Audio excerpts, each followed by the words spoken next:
eles vão vindo, eu quero ainda usar agora para a ceia. A última vez o Eliseu trabalhou muito bem a ceia em Coríntios, uma maneira bem diferente de trabalhar com a ceia, mas hoje eu quero trabalhar a continuação desse texto com um versículo só. O versículo 43, que é a explicação do joelho dessa parábola que Jesus explica aos discípulos. O versículo 43.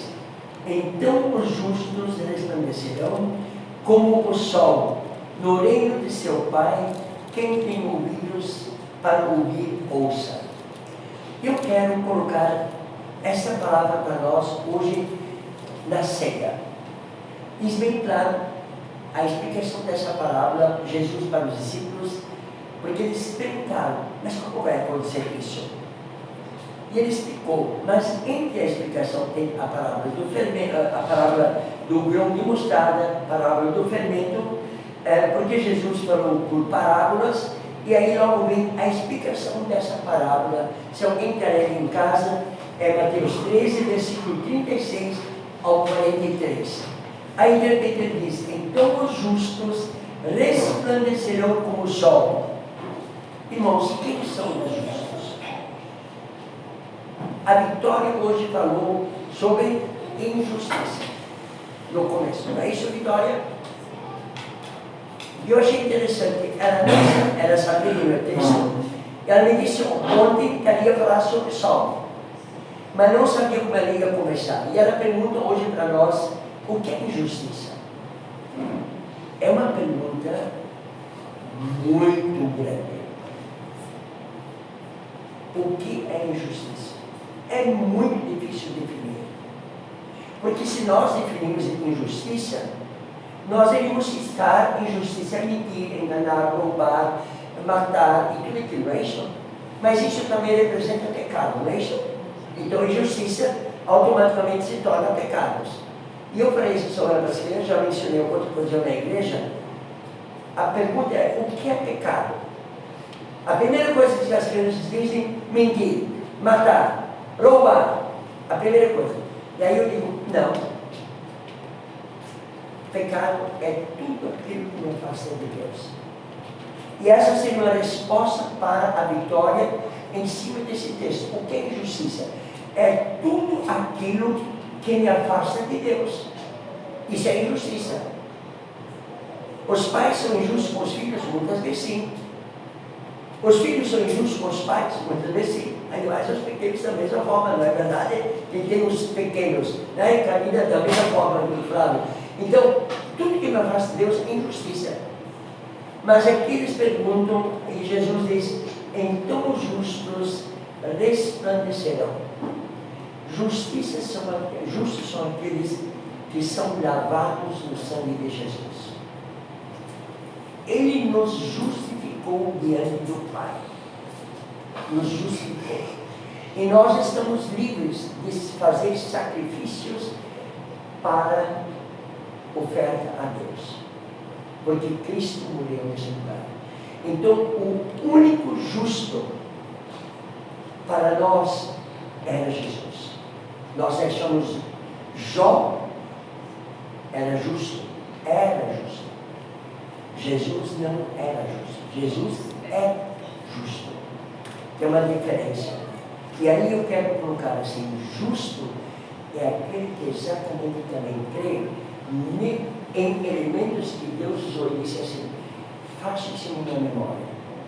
Não é que o suco de uva e o pão é que nos justifica, mas o que Jesus representa no pão e no suco de uva é que nos justifica, porque é Jesus que morreu por nós, foi uma vez por todas o sacrifício. E aí ele diz assim, e quem crê nesse justo, ele resplandecerá. Eu tenho uma palavra assim para mim, é um consolo muito grande sempre, quando eu lembro disso ali como justificado. É como a luz. Como a luz. Eu quero citar assim, usar esse momento de tempo. Em Londrina, eu já citei esse exemplo. Na Igreja Presbiteriana do Brasil. Ela é enorme, pessoal.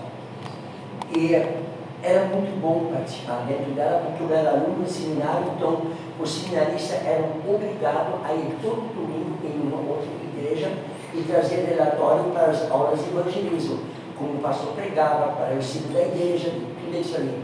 Eu amava ir naquela igreja, amava.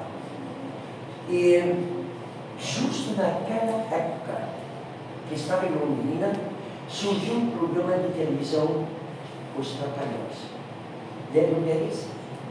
Os Trapalhões. E é interessante que a partir desse programa, os pais deixaram de trazer as crianças para a igreja. As crianças ficaram em casa assistindo o programa. Em outras palavras, eu quero citar a nossa mãe aqui no nosso meio. Preparar 3 crianças, bem junto para a igreja. É correria, né? Às vezes até deixa comer lanche, mas eles ganham. É isso.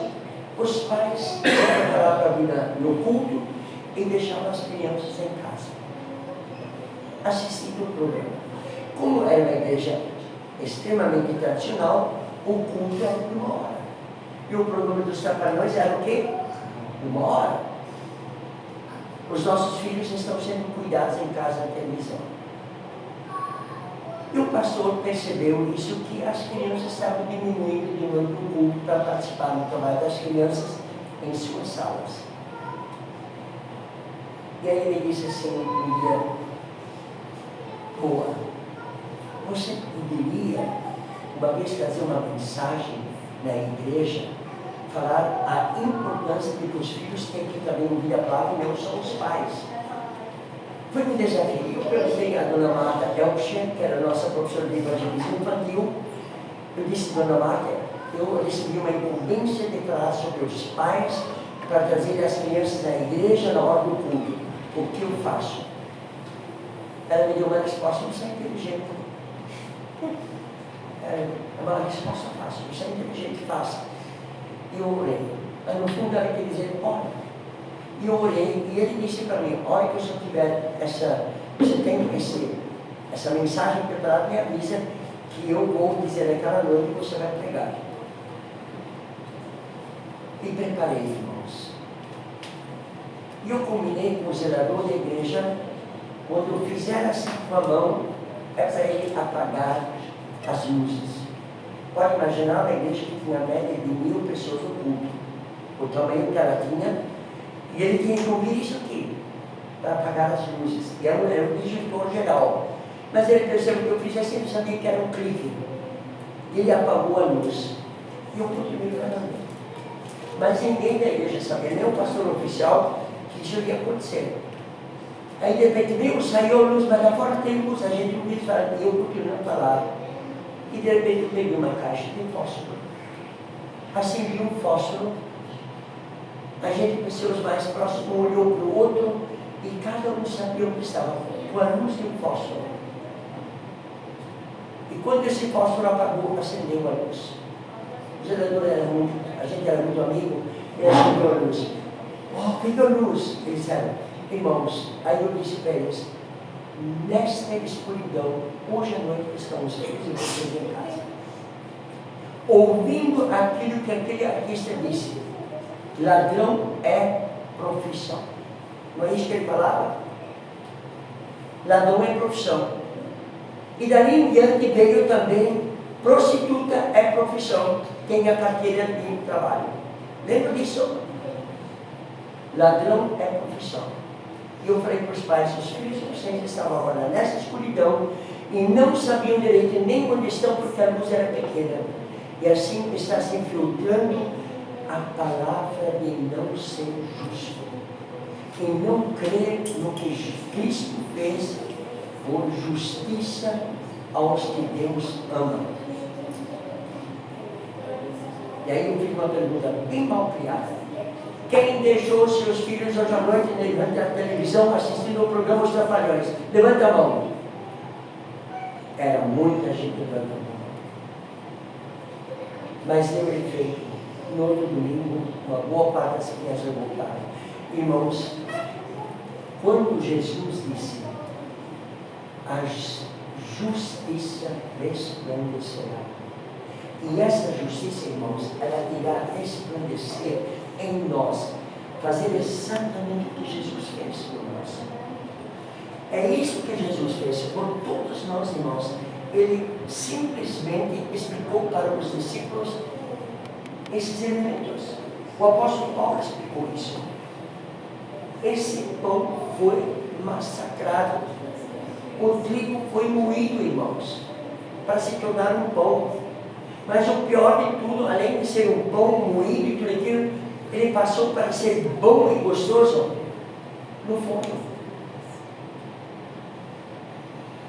Nós vemos agora na faixa de Gaza, eles fazendo trigo com um pouco de sal e água, o pão, que é na verdade o pão ácido, sem fermento. Eles não têm mais tempo para fermentar o pão. É pão de trigo com água e assado em cima de uma chapa qualquer de lata e um fogo de lenha para fazer pão. Esse pão deles também só é bom sendo assado. E Jesus passou isso por vocês, por mim.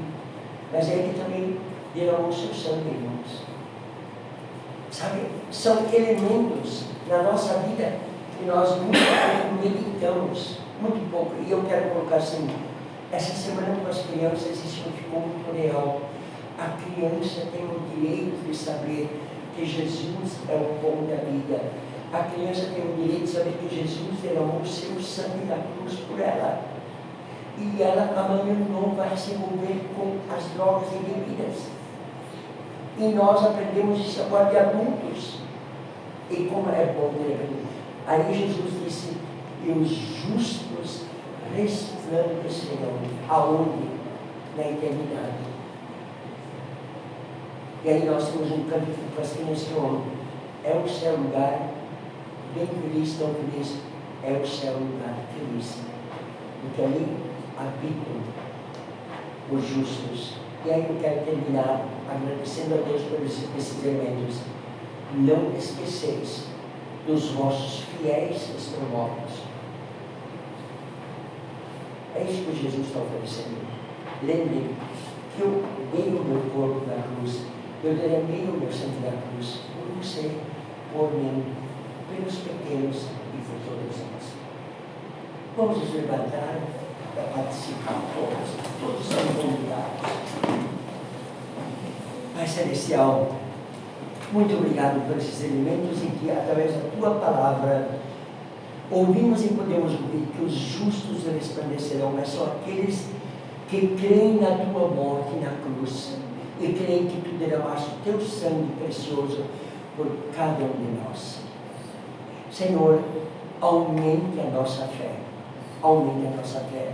E eu te peço, santifique este elemento chamado pão e o elemento chamado sumo de uva, para que nós podemos participar agora, lembrando o que Tu fizeste na cruz por nós, padecendo pelos nossos pecados, padecendo pelos nossos erros, padecendo pelas nossas desobediências, ou seja, padecendo por tudo que nos afasta de Deus.